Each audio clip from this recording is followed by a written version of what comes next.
ह्या चोंड्यांची आठवण अशी आहे की ते बोलतात ना की 6 बॉल आणि 100 शिव्या, असं आहे हे प्लेस.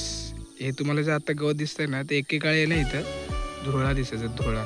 आणि 15 ते 20 पोरं एकत्र यायची. टायमिंग झाला ना, कोणाला बोलवायला नाही लागायचं. जसं आता आम्ही कबड्डी खेळायला जातो ना, तर कोणाला बोलवायला नाही लागत. तसं एकेकाळी आहे ना इथं क्रिकेटसाठी बरोबर 5 वाजले 15 ते 20 जण आम्ही एकत्र यायचो आणि एका ओव्हरसाठी तर मारामाऱ्या, एका बॉलसाठी हाणामाऱ्या व्हायच्या. पण आता ह्या ग्राउंडवर बघायला गेलं ना, तर कोणीच नाही. हा जो समोर चोंडा दिसतोय ना, त्या चोंड्यात अक्षरशः धुळा असायचा, धुळा. हे गवत काही नसायचं. पण आता कोणच नाही आणि हे ग्राउंडर आमची वाट बघते, प्रत्येक पोराची वाट बघते.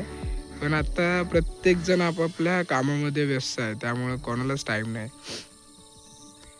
मग हा व्हिडिओ कोणाला टॅग करायचा तर तुम्हाला माहिती आहे, हा व्हिडिओ त्या मित्राला टॅग करा जो क्रिकेटसाठी बरोबर टायमिंगमध्ये यायचा आणि त्या एका बॉलवरतून 100 भांडणं व्हायची.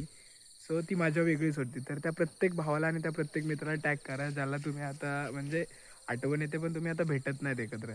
सो त्याला हा व्हिडिओ टॅग करा आणि आयुष्य एन्जॉय करा. बस एवढंच सांगायचं आहे. कारण की एक टायमिंग असतो, त्या टायमिंगनंतर आहे ना आपण जो तो प्रत्येकाच्या कामात बिझी असतो, तर कोणाला भेटता येत नाही. सो होत असते आयुष्यात अशाच गोष्टी. तर आपल्या यूट्यूब चॅनलला सबस्क्राईब करा आणि बेल आयकॉनला क्लिक करायला विसरू नका.